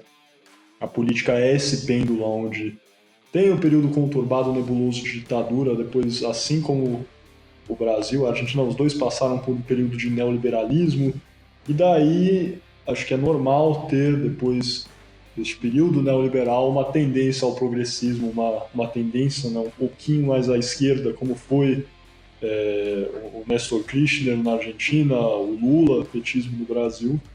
E eu acho que isso aí, na verdade, é a tendência política, na verdade, viu, o Antônio? Eu não acho que é necessariamente algo Óbvio. condenado, assim como né, tivemos o Macri agora que puxava um pouco mais de novo, né, para o neoliberalismo, e voltaram agora a ter progressismo com Alberto Fernandes, agora usando o nome correto. E o que a gente vê também no Chile, por exemplo, onde é um país, talvez, né, quiçá o país mais neoliberal que temos aqui na América Latina, agora está reformulando, né, completamente o seu sistema legal, né, sua Constituição, para atender um pouquinho mais ao progressismo. Uma coisa que no Brasil, né, já tínhamos, né, desde a década, né, de 80, né, com a Constituição Cidadã, em 88, eles estão tentando, né, conseguir agora, mas eu acho que é tudo uma questão de tendência e ao pêndulo da política de fato. Não é algo que é uma deturpação nesse caso. Não sei se vocês concordam, Gui, Juan. Se não, se tiver algum comentário final, por favor. Caso contrário, vamos fechar essa nossa primeira parte do podcast. Eu acho que eu queria só fazer um comentário sobre os julgamentos dos militares, que o Gui falou muito bem deles. Por favor. Eu acho ainda muito estranho, né? Que demorou tanto tempo para esse julgamento. E não é uma coisa que aconteceu só na Argentina. Eu acho que na maioria das ditaduras aqui na América do Sul aconteceu a mesma coisa. E tá. Tem muita explicação por quê, né? É muita coisa para ler, mas eu só acho muito estranho isso, né? E tem que ter um presidente bom para realmente poder acabar isso de certo jeito, porque é alguma coisa que ainda causa muito dor no país. É só isso que eu queria falar. Sim, eu só queria entrar para concluir, Rony. Eu acho que, só para clarificar, eu falei que a Argentina é distinta porque, sim, aconteceu esse processo de realmente responsabilizar os ditadores e os genocidas e os torturadores na Argentina. Acho que no Uruguai também, mas no contexto brasileiro não teve. Tínhamos a lei da anistia, que é parecida com o indulto do Carlos Menem, e ficou até hoje. Acontece que no Brasil, as pessoas que participaram da ditadura acabaram saindo impunes, não sofreram nenhum tipo de julgamento. E eu achei interessante, você falou, Juani, também sobre o peronismo. É também muito difícil de explicar, né? Porque dentro do peronismo você tem alas progressistas e alas conservadoras, mas ao mesmo tempo que adoram essa figura do Perón. Então, até eu gosto de usar sempre esse exemplo, que na ditadura, na eleição argentina de 2019, o vice do Maurício Macri, o Miguel Ángel Pichetto, era um peronista, e ao mesmo tempo disputava a eleição contra Alberto Fernandes e Cristina Fernandes de Kirchner, que também são peronistas. Então esse peronismo é um espectro bem amplo na Argentina, não é uma coisa somente de esquerda. Muito amplo, muito amplo. Demais. Mas para fechar aqui, agora o Gui trouxe a lei da anistia, né? Eu vou ter que fazer um comentário aqui sobre o contexto legal, né, e tudo, analisando isso aqui de frente. Eu, pessoalmente, assim, falando aqui em termos pessoais, acho com certeza que os indivíduos que cometeram esses crimes horríveis, horripilantes, deveriam ter, com certeza, pagado por estes crimes, mas agora eu entendo que é impossível, no contexto brasileiro atual, e é o entendimento que tem prevalecido, cancelar, revogar essa lei.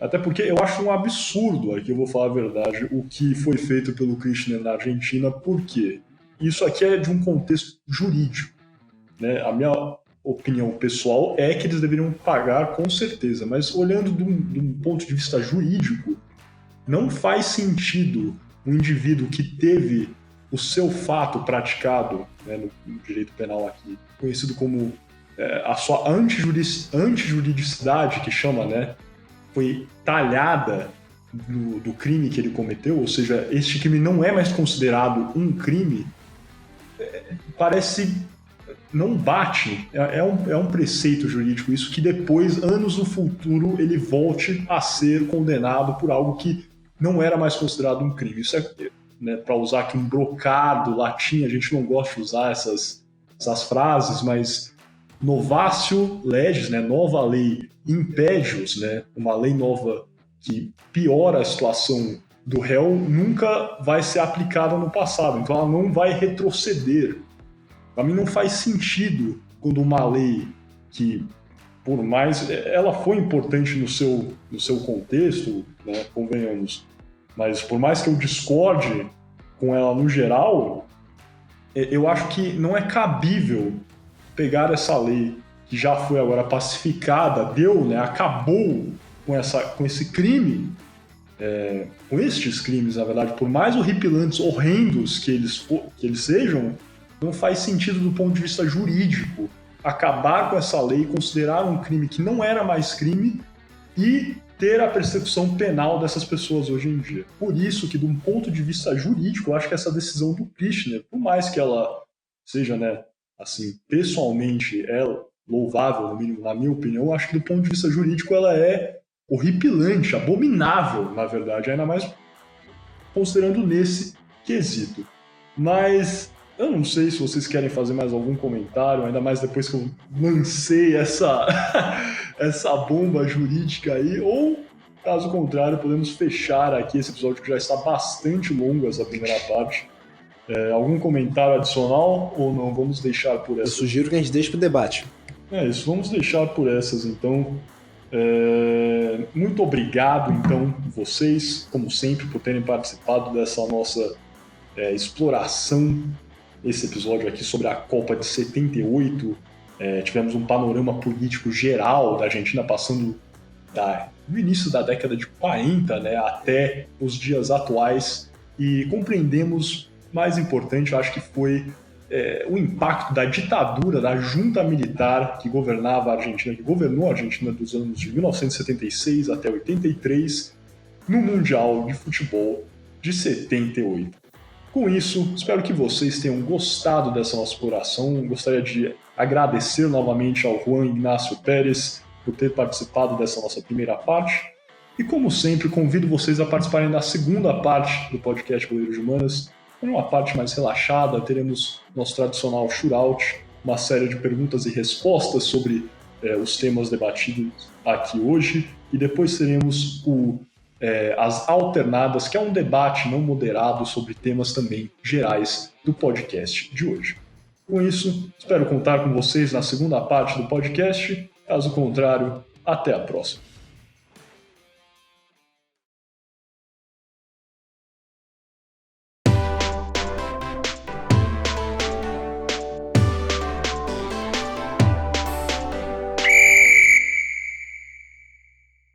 Olá, sejam muito bem-vindos então à segunda parte do podcast Boleiros de Humanas, um programa Podercast, divisão de podcasts do jornal digital Poder 360. Começando então aqui com o nosso primeiro bloco da segunda parte, o Shootout, uma série de perguntas e respostas sobre os temas debatidos na primeira parte desse nosso episódio sobre a Copa de 1978, disputada na Argentina. Diretamente então com a nossa primeira pergunta, nós vamos fazer essa pergunta e vamos adotar a ordem seguinte para as respostas. Vamos sempre manter a mesma ordem. Vamos começar com o Juan respondendo, passando para o Guilherme e depois para o João. Ok? Entendido? Então vamos lá. Primeira pergunta. Que grande jogador não participou da Copa de 1978? Seria o Grzegorz Lato, da Polônia, Johan Cruyff, da Holanda, ou Michel Platini, da França? Juan, sua resposta. Eu diria B, Johan Cruyff. Johan Cruyff. Gui, mesma pergunta. Qual grande jogador não participou da Copa de 1978? Eu tenho certeza que foi Cruyff também.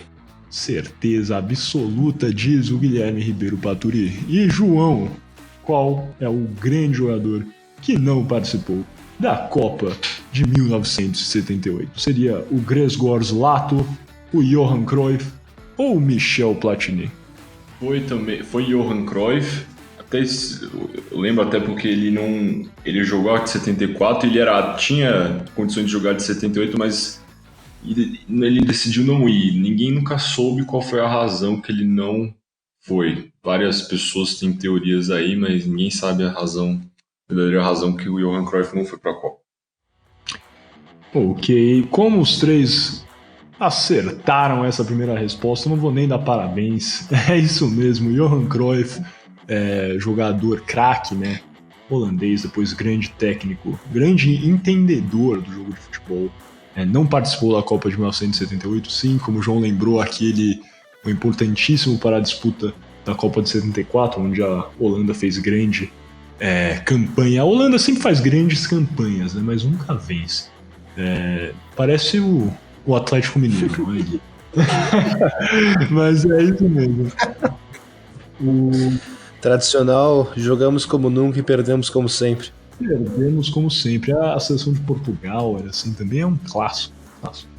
Mas enfim, Johan Cruyff não participou da Copa de 78 e passando então para a segunda pergunta de pronto aqui no nosso shootout.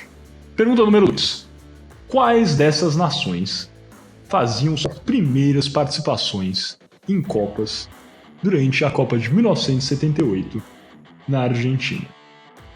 Seria A, Tunísia e a Hungria, B, Irã e Marrocos, C, Polônia e Irã, ou D, Irã e Tunísia? Juan? Eu diria D, Irã e Tunísia. Irã e Tunísia. Gui, qual é a sua resposta? Tô me sentindo quando vai pegar a bola, bater aquele pênalti. Se não fizer, acaba. Acabou. Eu vou de Irã e Tunísia também. Irã e Tunísia. E João? Irã e Tunísia. Cara, mas fica difícil vocês todos colocarem a mesma resposta, hein, cara? Vocês não estão querendo brincar. Mas essa é óbvia. Não estão querendo fazer. Não sabem jogar. Os três estão errados. Brincando, os três estão certos. É isso mesmo. A seleção do Irã, que hoje em dia, né, participa. Não todas as Copas, mas é presença quase certa nas eliminatórias asiáticas. E a Tunísia, que também volta e meia, se classifica para a Copa do Mundo. As duas seleções fizeram as suas primeiras participações em Copa do Mundo em 1978. Parabéns aos três, passando então para a terceira questão. Terceira pergunta. Qual grande jogador da Argentina ficou fora da lista de selecionáveis, criando até certo desespero dos torcedores argentinos à época? Seria A. Pato Abondanzieri, B. Diego Passarella, C. Diego Armando Maradona ou D. Martim Palermo? A minha resposta é a C. El Diego, el más grande. Vamos para o Gui, então. Qual é a sua resposta? Isso é por eliminação. Eu tô entre o Abondancieri e o Dieguito. Eu não quero copiar o Rony, mas vou na Pato. Pato Abondanzieri, grande goleiro argentino. É difícil essa mesmo. Mas então, João, sua resposta, você iria de Pato Abondanzieri, Diego Passarella ou Diego Armando Maradona? Ou, desculpa, Martim Palermo? Maradona. Resposta correta, Diego Armando Maradona. Eu imagino que o Guilherme não tenha errado essa ele errou por querer, eu tenho esse sentimento. Que ele queria jogar, colocar um pouquinho daquela pressão, porque eu falei. Mas sim, de fato, Diego Armando Maradona, por mais que fosse um jovem jogador, muitos já queriam a sua presença na Copa do Mundo, assim como foi com o Neymar, com o Paulo Henrique Ganso em 2010, né, onde o Dunga se recusou a convocá-los. O mesmo ocorreu com o Maradona. Fato é que o Brasil, na verdade, tomou um solavanco na África do Sul e a Argentina foi campeã, mesmo sem o Maradona. Então é isso, a resposta correta é Diego Armando Maradona, o grande jogador argentino que ficou fora da lista de selecionáveis de 78. Passando então para a pergunta 4. Que situação insólita, extraordinária, né, aconteceu na partida jogada entre Brasil e Suécia durante a Copa de 1978? Alternativa A. O jogo teve 6 jogadores expulsos, marcando um recorde de jogadores expulsos em um jogo de Copa do Mundo. Alternativa B. O juiz acabou o jogo durante um escanteio, onde após a batida existe o gol de Zico, que teria determinado uma mudança no placar. Ou C. O técnico sueco decidiu brigar com o juiz durante o jogo. Juan, sua resposta. Pelo meu pouco conhecimento do futebol brasileiro, eu vou falar C. O técnico sueco decidiu brigar com o juiz do jogo. O técnico sueco teria partido para cima, então, do nosso árbitro durante a partida. Boa resposta. Gui, qual é a sua opção? Foi o gol do Galinho. Essa é a resposta letra B. Letra B, então, a alternativa do Gui. O juiz teria acabado o jogo durante a batida de um escanteio, invalidando o gol de Zico. João, qual é a sua resposta? Eu vou com o Gui nessa, da batida no escanteio do Zico. O gol do Zico, né? Isso. Justamente, João e Guilherme estão corretos. A resposta é que o juiz acabou o jogo durante a batida de um escanteio, onde ocorreu o gol do Galinho, igual o Gui mencionou aqui, o querido Zico.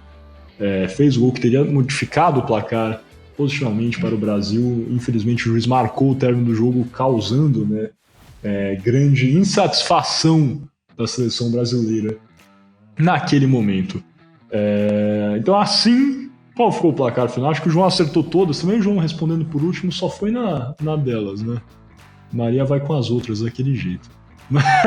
Mas é isso mesmo, acho que o João acertou todas, o Gui e o Juancho ficaram com 3, então é isso. Espero que vocês tenham se portado bem, assim como os nossos co-apresentadores aqui do Boleiros de Humanas. E sem mais delongas, partindo então para o nosso quinto e último bloco, as alternadas.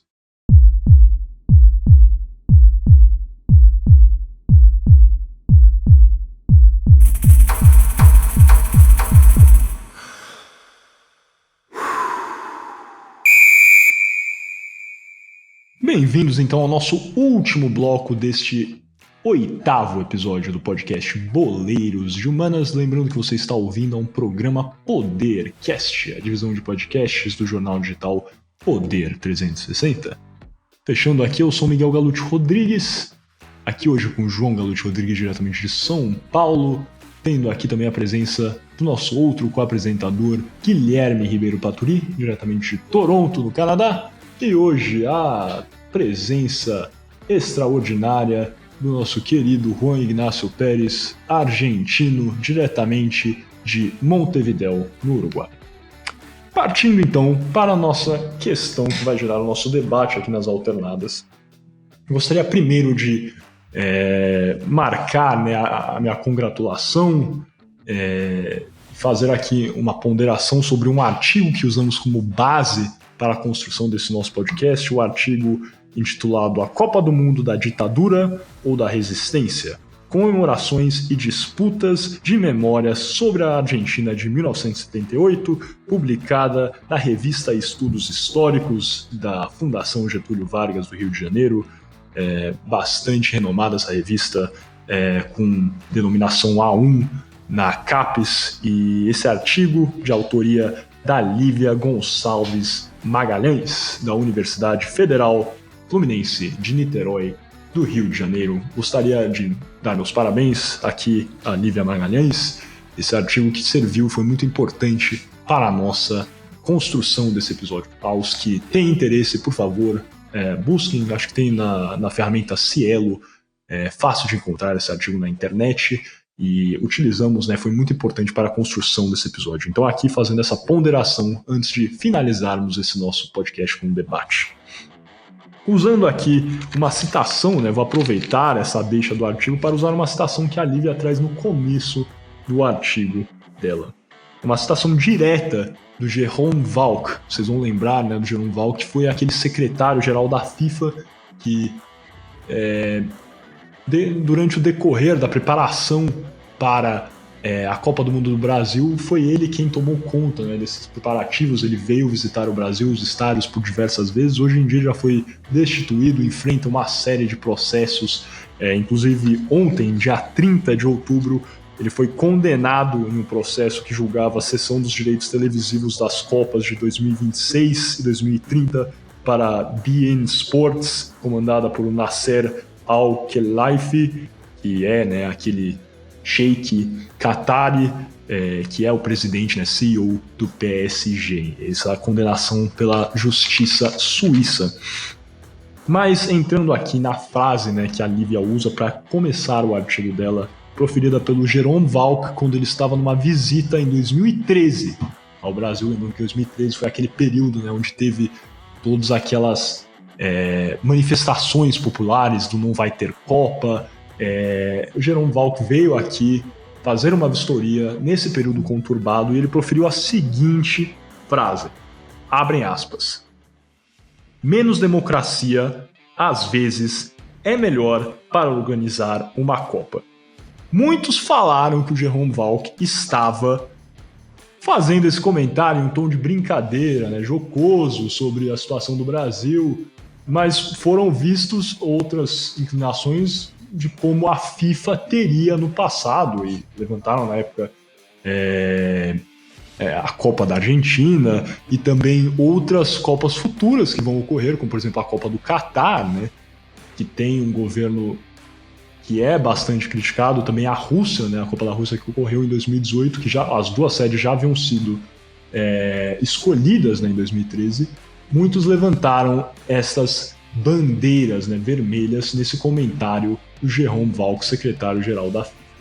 Vocês acreditam, então, que é mais fácil para a FIFA, considerando tudo que nós sabemos, o comentário que foi feito também, aqui a citação, que seria mais fácil, lá no início, na primeira parte, onde o secretário-geral da FIFA, à época, em 76, falou que seria mais fácil tratar uma ditadura.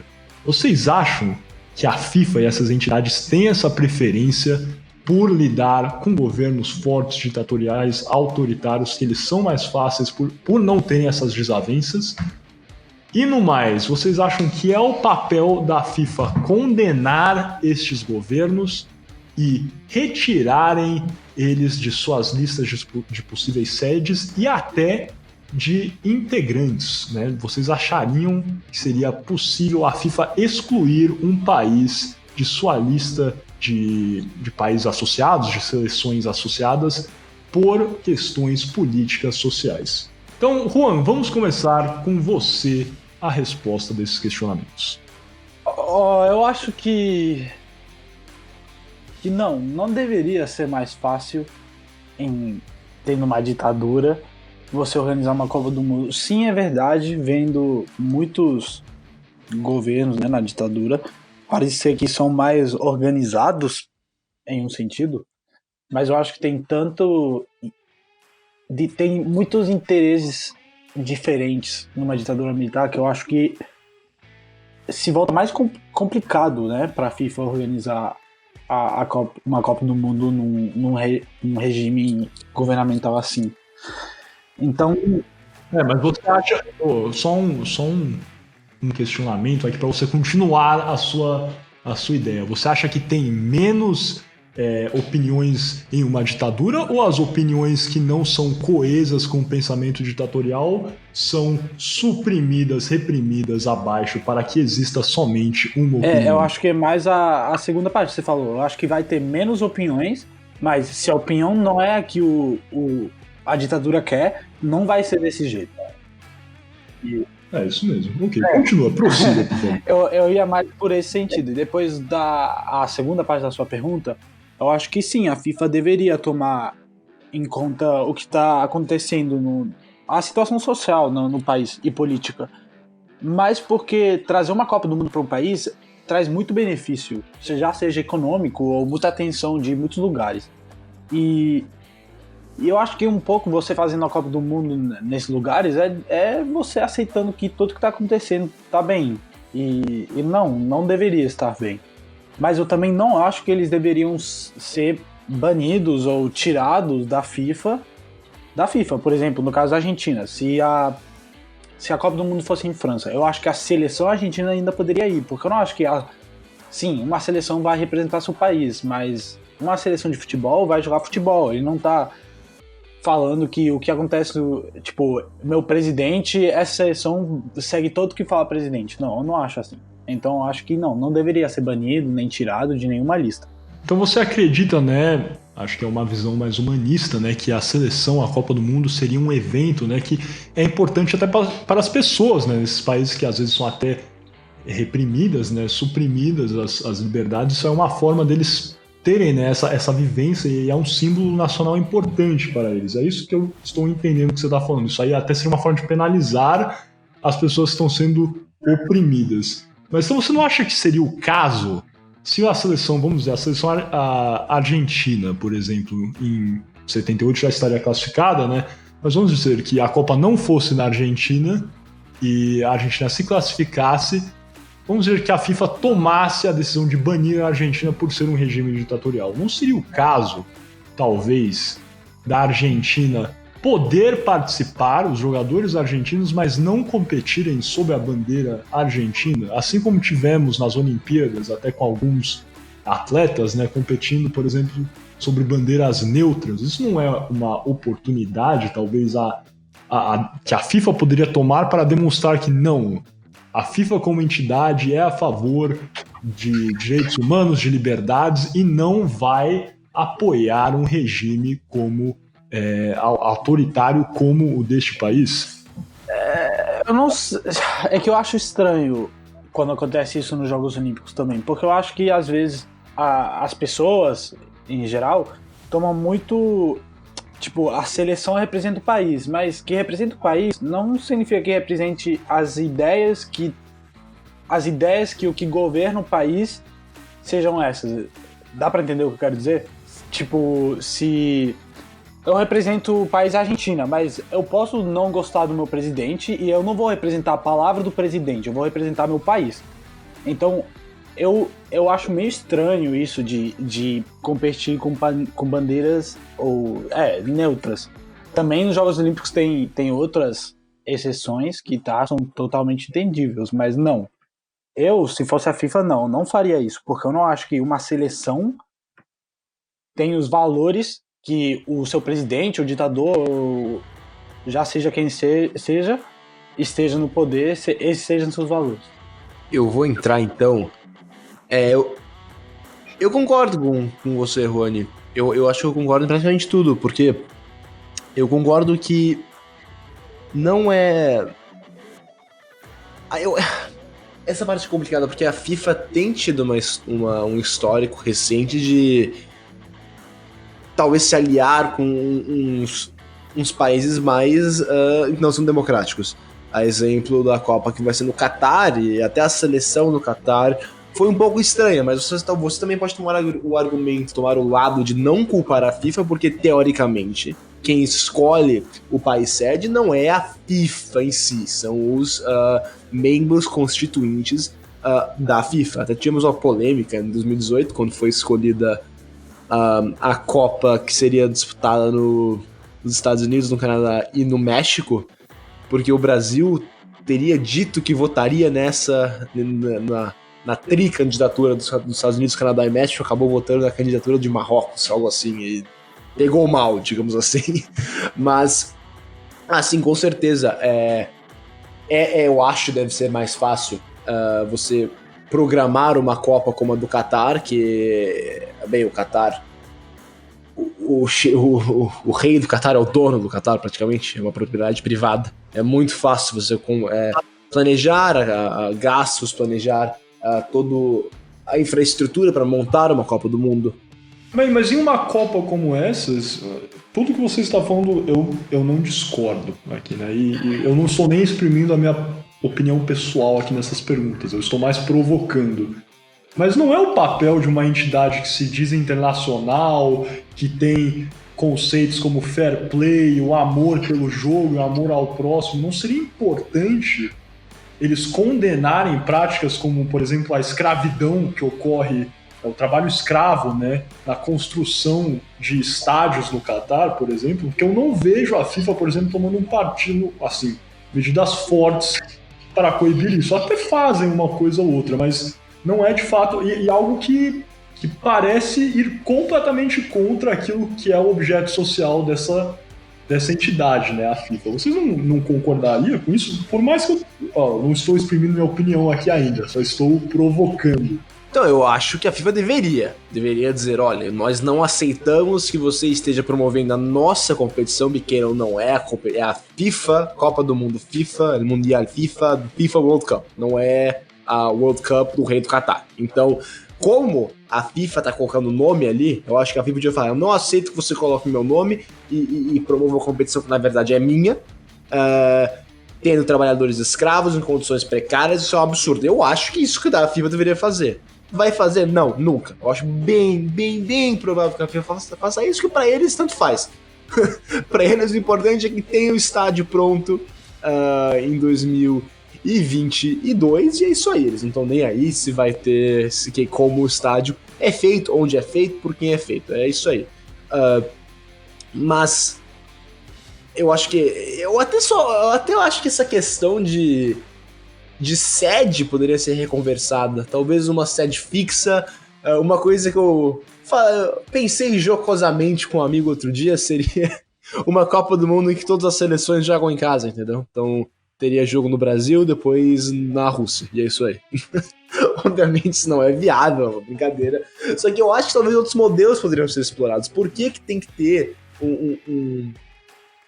um anfitrião diferente a cada 4 anos, sem gastar milhões com os seus estádios que muitas vezes não são usados depois, porque francamente não temos times no Catar que vão sofrer essas arenas, que vão gastar milhões fazendo, e a vida de vários trabalhadores, não sei se vale realmente a pena. Ou talvez, se você vai continuar tendo anfitriões diferentes todos os anos, talvez alguma coisa um pouco mais simples, para que o legado que a Copa deixa no país não seja tão negativo, como muitas vezes acaba sendo, como no caso da África do Sul, no Brasil até um certo ponto, e como eu duvido que não seja no Catar.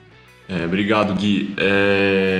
Miguel, sobre a minha opinião, eu concordo com o Guilherme e com o Rony em certos pontos, que a organização ser feita de uma competição como essa num regime ditatorial acaba sendo talvez um pouco mais fácil por não ter diferentes opiniões como um regime democrático. na organização do evento como um todo. Porém, eu acho que a FIFA, no mundo ideal, deveria se pronunciar, deveria evitar práticas como essas, como a gente vê na construção dos estádios no Catar, ou como aconteceu no passado, na organização de outras Copas.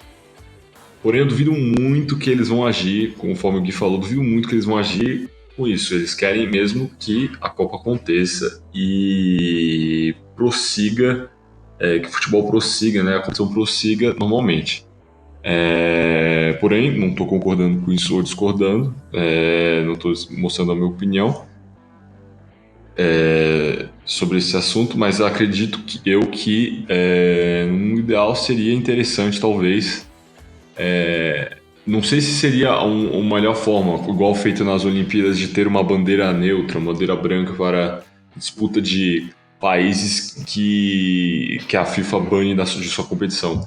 Porém, de certa forma, uma maneira interessante de olhar, de olhar e uma maneira de ver isso como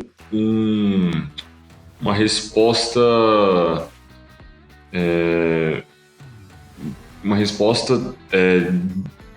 dos seus ideais, né, dos ideais da organização, de mostrar para o mundo que a organização não está de acordo com isso e não é somente os seus slogans de marketing que eles usam, como fair play ou no racism e etc. Todos conhecem, são bem conhecidos nas competições internacionais. E acho que é isso. Perfeita a colocação de vocês. Eu não vou negar aqui, para finalizar tudo que a gente estava falando, eu acho que de fato deve ser mais fácil, né, sediar um evento dessa magnitude, onde tem tantas desavenças, sempre problemas, em um regime ditatorial. Até porque, igual o Juan falou aqui, é um regime em que inerentemente terão menos desavenças, porque opiniões diversas tendem a ser suprimidas até o ponto que elas não existem mais. Nesse quesito, sim. Porém, por outro lado, eu acho que criam-se outros problemas, seja por a incidência de trabalho escravo, como vemos no Catar, problemas como corrupção alavancada, né? Eu creio que nesses países é difícil até medir, porque já que é um governo que manda, ele tem, né, um guarda-chuva grande sobre todos os órgãos que deveriam fazer esse compliance, né? É difícil saber, de fato, pegar o fio da meada e entender quanto foi desviado ou não. Eu acho que tendem a existir nesses países um desvio maior de verba, e em eventos dessa magnitude eu acho que isso pode ser um problema gigantesco.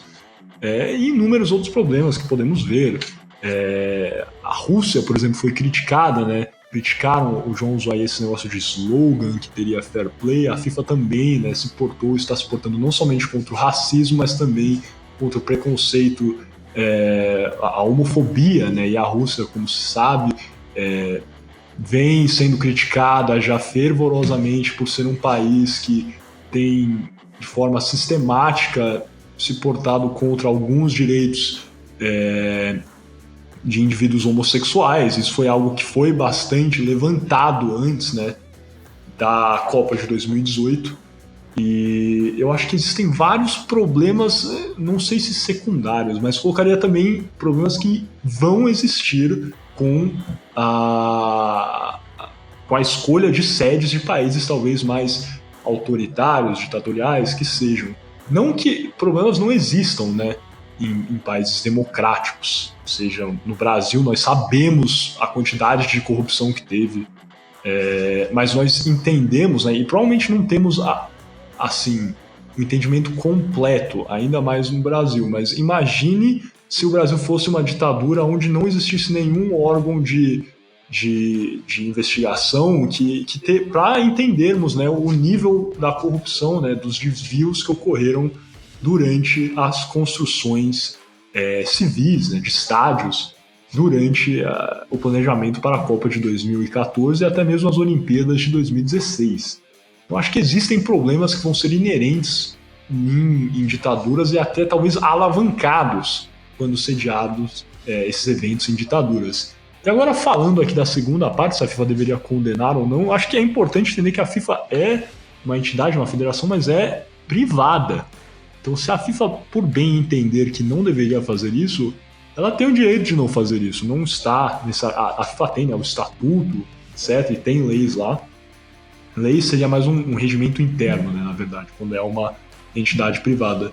Mas, em tese, a FIFA tem total liberdade para expulsar ou não por ser uma entidade privada ou banir e etc. E acho que as pessoas às vezes até esquecem, né, que a CBF, o Juan bem tocou aqui, eu acho que a seleção está representando mais as pessoas, a seleção não está exatamente atrelada ao governo do país, e é justamente isso, a CBF é uma associação privada. A CBF não tem nenhuma conexão com o governo brasileiro, por mais que às vezes os presidentes venham e tenham uma conexão maior. O Bolsonaro, por exemplo, foi, né, celebrar, comemorar com a seleção quando eles venceram a Copa América. Presidentes também já receberam os jogadores no Palácio do Planalto. Isso é algo comum, né? Acho que ainda mais no Brasil, na Argentina, nesses países onde o futebol é tão importante para a população. E aqui, né, no nosso podcast Poderes Humanos, nós sabemos como o esporte e a política, as ciências sociais andam de mãos dadas. Eu acho que, às vezes, é fácil, né, a população perder noção disso, que a CBF é uma entidade e que não tem conexão alguma, nenhuma em tese, com o governo brasileiro. Assim como as associações, né, as confederações, a AFA, né, não tem nenhuma conexão com o governo da Argentina e etc. Então, assim, eu acho que, por mais que a FIFA deveria condenar a atuação dos países especificamente, não deveria banir as seleções por se tratarem de entidades à parte, né? São entidades privadas, acima de tudo, e de fato não se comunicam o governo de um país e a seleção deste mesmo país. Então, assim, creio que estamos finalizando aqui. Algum comentário a mais, Gui, Juan, para finalizarmos esse nosso episódio bastante longo e efusivo sobre a Copa de 78? Juan? Eu só queria falar obrigado de novo para os três de me convidar. E nada, foi longo, mas eu acho que ficou muito bom. E nada, muito obrigado, sério. Eu gostei também. Com isso, Juan, eu que agradeço a sua participação aqui hoje, foi ótimo. Várias colocações importantes, louváveis aí. Você, muito obrigado, especialista na Copa de 78 e na história da Argentina como um todo. Com isso, estamos aqui fechando nossa segunda parte, nosso quinto bloco do podcast Poderes de Humanas, e finalizamos também este episódio sobre a Copa de 78 e a ditadura militar na Argentina. Agradeço pela sua audiência e espero contar com vocês aqui 15 dias no nosso próximo episódio do podcast Poderes de Humanas. Até mais!